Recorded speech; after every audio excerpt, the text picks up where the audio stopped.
is flame, sustained, is pushed forward, is, what is the word I'm looking for, is nourished. Yes. Expanded. Nurtured. Nurtured. Yes. Inflamed, that's the word, inflamed. Inflamed. Mm-hmm. And you see this happening right through the world now. In India, for example, not that I know India much better than I do America, because I've not lived there very long, I go there every year. This desire and its instant fulfillment is beginning to take place. Mm-hmm. Before, in the Brahmanical Orthodox sense, there was certain restraint. There's certain traditional discipline which says, don't be concerned with the world and things. They're not important. What is important is the discovery of truth, Brahman, reality, and so on. But now all that's gone. Now the desire is being inflamed. Buy more. Mm-hmm. Don't be satisfied with 2 trousers, but have a dozen trousers. This feeling of excitement in possession is stimulated through commercialism, consumerism, and propaganda. There's a lot of terror, isn't there, associated with commercialism on the part of those who are purveyors in this, because the pleasure fades off, and this requires a stronger stimulus next time. That's what the couturiers are doing. Every year there is a new fashion. Or every 6 months or every month, I don't know what it is. There is the stimulation of desire. It is really quite frightening in a sense how people are using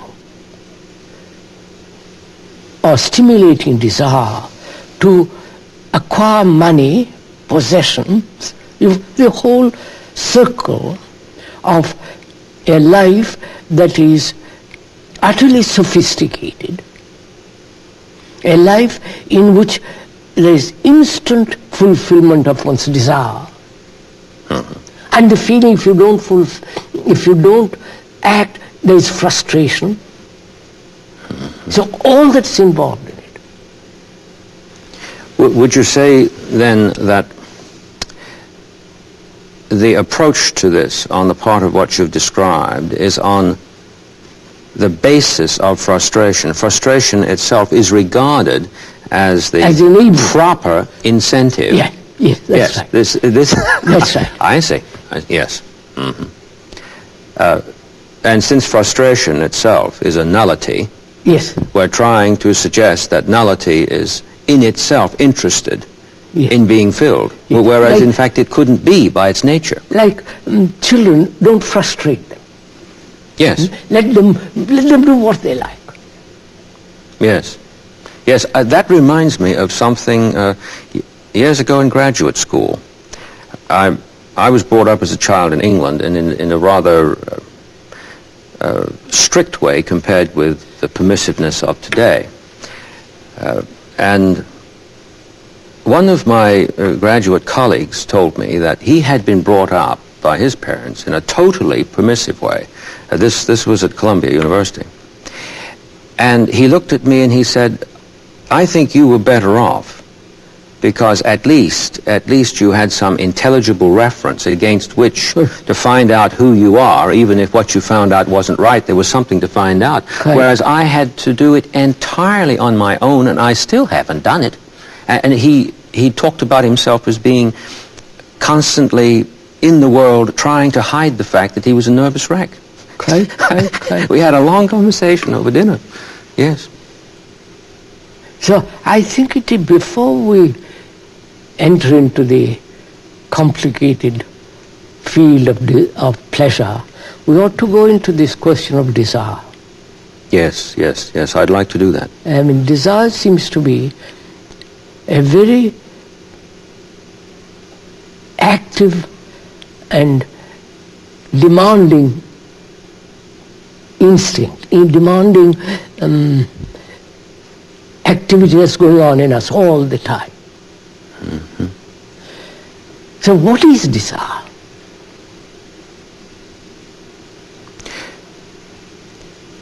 I wonder if I could ask you to relate it to appetite as over against what one would call hunger, that is natural. Sometimes I found a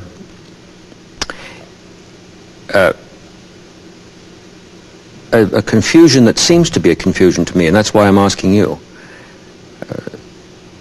Someone will get the idea in class, talking about the question of appetite and desire, that if we look to nature, the lion desires to kill the antelope to satisfy his appetite, whereas it has seemed to me the correct reply to that is no, that's not the case. The lion wants to incorporate the antelope into his own substance. He's not chasing his appetite. So I think they are both related, appetite and desire. Yes. Appetite, physical appetite, and there is psychological appetite. Yes, yes, yes, yes. Which is much more complex. Sexual appetite. Yes. And the appetite, intellectual appetite. A sense of curiosity. Even more furious. No, furious, that's right. Yes. Hmm. So, I think both desire and appetite are stimulated by commercialism, mm-hmm. by consumerism, which is the present civilization actively operating in the world at the present time, both in Russia, everywhere. This consumerism has to be fulfilled. That's one. Right. We talk about planned obsolescence.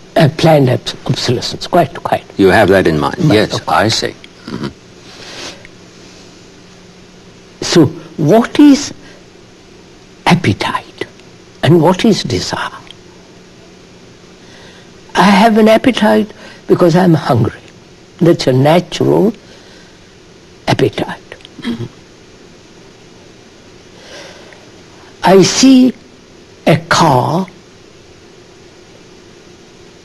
and I've read a great deal about it and I like to possess it,